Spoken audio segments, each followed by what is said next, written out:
नहीं, उन्होंने वीडियो बनाया था, सवाल नहीं पूछा था, हमसे नहीं पूछा था इन्होंने। नहीं सिराज जी, हमको बोलने दीजिए। सिराज जी, आपसे निवेदन है, माननीय से बड़े भाई सिराज जी बात कर रहे हैं भाई। इसका मतलब जो लहू बहा, जो माएँ विधवा हो गए, उनका कोई योगदान नहीं है। मैंने कब कहा वाजपेयी जी का योगदान नहीं है? अगर उस हिसाब से आप कहेंगे तो भारत बनाने में लॉर्ड माउंटबेटन का भी योगदान है, क्योंकि तो कहाँ ले रहे हैं सुविधा को? बताइए कौन सा सुविधा हम ले रहे हैं? नहीं, आपने जो कहा था जयराम जी से पहले, हम तो आपको तो कम से कम चर्चा करना चाहते कि एक विधायक वर्षों बाद आया है। आप खुद बोले हम समर्थन करते हैं। आप अभी 30 सेकंड पहले बोले कि हम झारखंड राज्य का समर्थन करते हैं। तो मैं बताना चाहता हूं, चूंकि मैं एक आंदोलनकारी का बेटा हूं, झारखंड राज्य सड़क जाम करके लिया गया, इसलिए इस सवाल को अब रखिए। वो तिवारी जी का भी आवास वही होगा और जयराम महतो का भी आवास का दर वही होगा। तो इसलिए उनको चाहिए कि अपना थोड़ा सा जो याददाश्त है या अपनी जानकारी को पुख्ता करें। मामला सुर्खी में रहा, सदन के बाहर भी और अंदर विपक्ष हंगामा करता रहा। क्या लगता है, सरकार पर दबाव बनाने में आप लोग सफल हुए? देखिए, काफ़ी हद तक सरकार में दबाव बनाने में सफल रहे हैं, क्योंकि पेपर लीक 10वीं कक्षा के बच्चों का हुआ है और 10वीं कक्षा के बच्चे हमें लगता है हर एक परिवार में हैं। शायद ही पूरे राज्य में जो 32,600 गांव हैं, उनमें शायद ही कोई परिवार ऐसा होगा, संयुक्त परिवार, जहां 10वीं कक्षा के बच्चे नहीं हैं। अब तो ये राज्य स्तरीय मामला है, राज्य के आवाम का मामला है। तो हमें लगता है कि सरकार अपनी हठधर्मिता को छोड़कर इस बात को स्वीकार करेगी, अपनी त्रुटियों में सुधार करेगी। सरकार कह रही है, डीजीपी का जो बयान है, वो कह रहे हैं कि जो गिरिडीह से पकड़े गए हैं और उद्भेदन हो गया, लगता है जो इससे जांच नहीं, हमें लगता है सीबीआई जांच की मांग करना उचित होगी, क्योंकि वहाँ किसी राजनेता को दर्शाया जा रहा है। ठीक, वो किसी पार्टी का है, मुझे उससे कोई समस्या या फिर समर्थन। विषय ये है कि अगर राजनेता के पास वो प्रश्न पत्र पहुँचा कैसे, क्योंकि प्रश्न पत्र का मामला होता है कार्यपालिका का, उसमें विधायिका का भी रोल नहीं होता है। विधायिका यहाँ बैठ के एक नियम बना देती है और उससे वह कार्यपालिका कार्य होता है। अगर आप धरातल पर बात करें तो बीडीओ महोदय को आप देख सकते हैं, सीओ महोदय को आप देख सकते हैं कि वो प्रश्न पत्र अपनी गाड़ी में, सरकारी गाड़ी में भरकर पहुंचाते हैं, फिर उसका सील होता है और फिर अपनी सरकारी गाड़ी में भरकर उसे जिला स्तर का जो जहां जमा होता है वहां पहुंचाते हैं। तो ये जो प्रश्न पत्र का मामला है, ये कार्यपालिका का मामला है और कार्यपालिका सरकार का अंग होती है। तो इसमें अगर आप किसी ऐसे नेता जो संवैधानिक पद पे नहीं है, जो इस हाउस का मेंबर नहीं है, अगर उस पर आप आरोप लगाते तो ठीक है, बाहर में उसने सेटिंग किया होगा, बाहर में उसका योगदान होगा, लेकिन इसमें ब्यूरोक्रेट्स के बड़े लोग शामिल हैं। इसीलिए सीबीआई जांच होना बहुत ही वाजिब है और मैं भी आपके माध्यम से, देश के लोकतंत्र के चौथे स्तंभ के माध्यम से सीबीआई जांच की मांग करता हूँ। आपने जिस आवाज को लेकर बोला कि जो आवाज दे देंगे, उनको लेकर आशु विधायक ने कहा कि बढ़िया आवाज है। देखिए, सबसे पहला बात है, जो आशु के विधायक, उनकी सोच और समझ थोड़ी सी कम है। उनको मैं आपके माध्यम से उनको भी कहूँगा और हम चाहेंगे कि आप ये संदेश उन तक भी पहुँचा दें। आशु के जो माननीय विधायक हैं, उन तक ये संदेश पहुँचा दें कि अपनी नज़र को कम से कम खोलें। अपनी नज़र को खोलकर अगर नहीं देख पा रहे तो ऊपर थोड़ा चढ़ जाएं इस मंजिले पे और वहाँ से जाकर वो देख सकते हैं कि लगभग 70 आवास बने हैं और वो 70 आवास बने हैं 303 करोड़ के लागत से। अगर उसे आप डिवाइड करेंगे तो एक विधायक का आवास लगभग 4 करोड़ 32 लाख में बना है। वो तिवारी जी का भी आवास वही होगा और जयराम महतो का भी आवास का दर वही होगा। तो इसलिए उनको चाहिए कि अपना थोड़ा सा जो याददाश्त है या अपनी जानकारी को पुख्ता करें।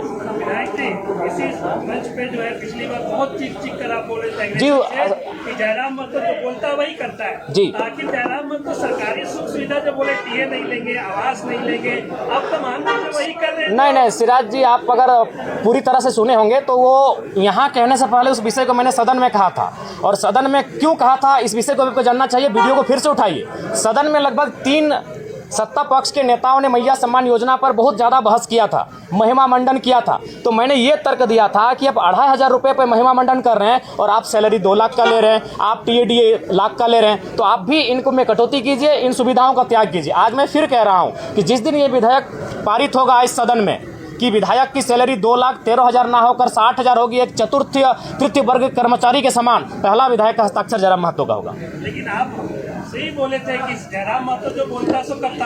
सवाल था कि क्या जयराम महतो सरकारी सुख सुविधा नहीं लेंगे या आवेश में ये चीजें बोल रहे हैं? नहीं, आज भाषा जो है आज नहीं, मैं पुनः कहूँगा, आज पहला विधायक हम होंगे, चूंकि आप उस पहला बात है कि रील्स का दुनिया आया, आप उसे रील्स के तर्ज पे लेके जाते हैं। मैं आज पुनः कहूँगा, जिस दिन ये विधेयक पारित होगा, जिस दिन ये त्याग होगा, पहला विधायक हम होंगे। मेरा तर्क सुन लीजिए। आज अगर आप बात करें तो 4 करोड़ 32 लाख के लागत से ये आवास बना है। अगर जयराम महतो नहीं लेता है तो आपको जानकारी होना चाहिए, आज इस राज्य में कई ऐसे मंत्री हैं जो लगभग 2 आवास लेके बैठे हैं, 3 आवास लेके बैठे हैं, तो जाहिर सी बात है किसी वीआईपी के पास चला जाएगा। और ये राज्य जहाँ के छात्र काफ़ी परेशान है, जहाँ के छात्र बड़ी संघर्ष के साथ रांची में आके रह रहे हैं, तो मैं सोच रहा हूँ मैं एक नया प्रयोग करने जा रहा हूँ। मैं अपने आवास को ऐसे छात्र जो डुमरी विधानसभा से, धनबाद बोकारो जिला से चलकर आके रांची में रहते हैं, उनके हवाले रहेगा। हाँ, नया भी, नया पुराना कोई जो मिलेगा। अभी फिलहाल अपने दोस्त के यहाँ रहते हैं। जयराम जी, और वैसे कौन से मुद्दे हैं जिनको लेकर बाद में आपका जो विधायक बनने के बाद जो है बदल गई है? गाड़ी को लेकर भी सवाल, गाड़ी तो कई विधायक लिया है, लेकिन आपने ये कहा था कि हम विधायक बने दोस्त की गाड़ी से चलेंगे और उसमें लिखा रहेगा कि ये गाड़ी विधायक जी का दोस्त। जी, लेकिन मैंने पहले ही कहा है कि मैं अपने सिद्धांतों से, अगर आवाम को नुकसान ना हो, एक बहुत बड़ी आबादी को कोई नुकसान ना हो, तो मैं अपने सिद्धांतों के साथ रहूँगा। जैसे अभी मैं चप्पल पहन के नहीं आता हूँ, मेरे इस वचन से मेरी आवाम को कोई नुकसान नहीं है, जयराम महतो को भी व्यक्तिगत नुकसान नहीं है, लेकिन मेरे गाड़ी वाले मसले से मेरी आवाम को भी नुकसान था। नुकसान कैसा था? मान के चलिए प्रत्येक दिन हम लोग 3,000-4,000 रुपये का पेट्रोल भरते हैं। अभी ड्राइवर हमारे पास आएगा, 2 ड्राइवर मैनेज होंगे, यानी 2 बेरोजगार युवा रोजगार से जुड़ेंगे, और वो तभी होगा जब वो गाड़ी का रजिस्ट्रेशन आपके नाम से होगा। अभी सपोज दैट अगर मेरे बाबा जनता दरबार अभी झारखंड में ओपन कोई लगाता है तो जयराम महतो लगाता है। आप प्रशंसा करें, हमारी बुराई करें, खिंचाई करें, अलग बात है, लेकिन जो चैलेंजिंग विषय है, मिट्टी में बैठ के कोई जनता, और उस समय बहुत सारी समस्या ऐसी आती है कि बाबू हमको 500 रुपये की मदद कर दीजिए, बाबू हमको हॉस्पिटल का मामला है, हमको दवाई घट गया है, तो अपनी हैसियत के अनुसार हम उसे उनका मदद करने का प्रयास करते हैं। तो अगर मान के चलिए सरकार से हमें 3 से 5 हज़ार रुपये का टीए आएगा और उसे अगर हम अपने उपयोग में लाएंगे, तो हम फिलहाल जो पैसा तेल में खर्च कर रहे हैं वो मेरे पास बचेगा, और जो लोग मेरे जनता दरबार में इन छोटी छोटी समस्याओं को लेकर आ रहे हैं उनका समाधान हो पाने में हम सक्षम हो पाएंगे। नहीं, वो फेक है, और हम चाहेंगे मीडिया बंधु इस तरह का सवाल बिल्कुल आप लोग भी एक बार थोड़ा जांचें। धोनी जी से हमारी कोई मुलाकात नहीं हुई है, लेकिन ऐसा नहीं कि मुलाकात नहीं करना चाहते, हम भी उनका बहुत बड़ा समर्थक हैं, और बिल्कुल उनके छक्कों के, उनकी कैप्टेंसी के, उनके हर एक कार्य की हम भी प्रशंसक हैं। अगर कभी मिलेंगे तो हम अपने पोस्ट पे खुद सार्वजनिक करेंगे कि आज हम धोनी से मिले। अच्छा, सीसीएल में क्वार्टर को लेकर जो है अपराध विभाग गए थे, कई खबरें आई, आप रांची में है कैमरों के सामने, ये बता दीजिए कि सीसीएल में आपको जयराम महतो क्वार्टर चाहिए या नहीं चाहिए? जो अवैध रूप से क्वार्टर ले रहे हैं उनको खाली कराने के लिए? नहीं, वो एक बात, पहला बात है, अगर आप आंदोलन की बात करेंगे और संवैधानिक बात करेंगे तो फिर हमें लगता है बहुत सारी विवाद उत्पन्न हो जाएगा। अगर आप कहेंगे कि कुछ आंदोलन के तरीके ऐसे होते हैं जो लगता है कि लीक से हटकर है, अगर आप झारखंड अलग राज्य की लड़ाई को जानते हैं और यदि आपके परिवार के कोई सदस्य झारखंड आंदोलन की लड़ाई में भाग लिए हैं, तो उस लड़ाई को भी आप कहीं ना कहीं ये मानेंगे कि सड़क जाम करना ये तो संवैधानिक नहीं था, लेकिन कभी कभी ऐसे क्रियाकलाप करने पड़ते हैं जिससे दिल्ली तक आवाज़ जाए। जो चूंकि झारखंड आंदोलन सड़क जाम करके किया गया है, झारखंड आंदोलन बहुत बृहद पैमाने पर, तो कहीं ना कहीं वो जो मेरा मास्टर स्ट्रोक था वो इसी ध्यान को आकर्षण करना था कि जो लोग 5500 क्वार्टर में कब्जे पर है, कम से कम एक बार फिर से ये मामला राज्य में गरमाए। अगर इस हिसाब से देखा जाए तो अगर पुलिस को जगाना तो पहले चोरी करनी पड़ेगी, तब पुलिस जागेगा, भाई चोरी हुई तब जाएगा। नहीं, ये चोरी का सवाल नहीं है, ये राज्य का विषय है। चोरी एक मामूली विषय है इस राज्य। तरीके से तो इसी मुद्दों को नहीं उठाया जा सकता। नहीं, कभी रास्तों को, झारखंड आंदोलन इसी रास्ते से बना है। आप झारखंड आंदोलन अलग राज्य का समर्थन करते हैं, हाँ या ना? तो झारखंड राज्य बना ही उसी रास्ते से, तोड़ फोड़ से, बंदी से, इसीलिए उस सवाल को विराम दीजिए, आगे बात कीजिए। देखिए, जब सीढ़ी, आप खुद बोले हम समर्थन करते हैं, आप अभी 30 सेकंड पहले बोले कि हम झारखंड राज्य का समर्थन करते हैं, तो मैं बताना चाहता हूं, चूंकि मैं एक आंदोलनकारी का बेटा हूं, झारखंड राज्य सड़क जाम करके लिया गया, इसलिए इस सवाल को अब रखिए। अगला सवाल, वाजपेयी जी का कोई योगदान? देखिए, वाजपेयी जी अगर डायरेक्ट झारखंड राज्य दे देते, निसंदेह उनका योगदान है, कलम में उनका योगदान है, लेकिन क्रांति में झारखंडियों का योगदान है जिनका रक्त बहा है। आप विचित्र बात कर रहे हैं भाई, इसका मतलब जो लहू बहा, जो माएँ विधवा हो गए, उनका कोई योगदान नहीं है? मैंने कब कहा वाजपेयी जी का योगदान नहीं है? अगर उस हिसाब से आप कहेंगे तो भारत बनाने में लॉर्ड माउंटबेटन का भी योगदान है, क्योंकि वो जाते जाते कलम पंडित पावर क्या कहते हैं। कुर्मियों को लेकर के क्या विचार है? जी, कुर्मियों को लेकर मैं अपना स्टैंड पूर्व में भी क्लियर कर चुका हूं, आज भी क्लियर कर रहा हूं। मैं उनके शेड्यूल ट्राइब में जो मांग है उसका समर्थन करता हूं, लेकिन मैं एक तरीका चाहता हूं कि जो विवाद उत्पन्न हो रहा है वो विवाद ना उत्पन्न हो, क्योंकि भारत एक संवैधानिक देश है। भारत के संविधान आर्टिकल 48 के ए में वन्य जीवों की सुरक्षा की बात करता है, तो कुर्मी कौम इस राज्य की सबसे बड़ी एकल आबादी है। सबसे बड़ी एकल आबादी अगर इस राज्य की कोई है तो कुर्मी है। सबसे, अगर शहादत की एक लंबी लिस्ट निकाली जाएगी तो आधी शहादत आपको कुर्मी कौम से दिखेगा, चाहे निर्मल महतो रहे, शक्तिनाथ महतो रहे, सुनील महतो रहे, ऐसे किस्से खत्म नहीं होंगे। तो वो कौम जिसने इस राज्य को बनाने के लिए अपना लहू तक बहाया है, वो कौम जिसकी ज़मीनों पे टाटा है। अरे भाई, आज आपके कोई ना कोई रिलेटिव टाटा में जॉब करते हैं तो जानिए वो ज़मीन कुर्मियों की है। चाहे टाटा घाटोर है, टाटा जमाडोबार है या टाटा सिजवार है, आप नहीं करते, आपके मौसा करते हैं, मामा करते हैं, फूफा करते हैं, वो जॉब कुर्मियों की ज़मीन पर है अगर आप टाटा में करते हैं। क्योंकि टाटा की 95% ज़मीनें जहाँ खनन का कार्य होती है वो कुर्मियों की हैं। चाहे टाटा घाटो रामगढ़ रहे या टाटा जमाडोबा धनबाद रहे या टाटा सिजवा धनबाद रहे। तो इसलिए भैया उस कौम ने ज़मीनों को भी दिया है, जानों को भी दिया है, और आज अगर वो संरक्षण मांग रही है तो इसमें किसी को आपत्ति नहीं होनी चाहिए। हाँ, मैं ये रास्ता चाहता हूँ कि जब राज्य सरकार अनुशंसा करे केंद्र को कुर्मियों को एसटी में शामिल करने का, और जब केंद्र से वो लिस्ट वापस आए तो राज्य एक काम करे, जो लोग पूर्व में शेड्यूल में है उनको वहाँ रहने दिया है, और इनके लिए एक नया column farming tribe, agriculture tribe, एक नया ट्राइब का कॉलम लेकर आए और इनको संरक्षण दिया जाए। ये लड़ाई आरक्षण की नहीं है, ये लड़ाई संरक्षण की है। इसी सरकार में मंत्री है चमला लेकर, वो बोल रहे हैं कि आप लोग जो है आदिवासियों के हक में सिद्धमारी करने के लिए जो है एसटी में शामिल होना। नहीं, इसमें हक में उनको बोलिए इतिहास को पढ़े, अपने इतिहास को पुख्ता करे।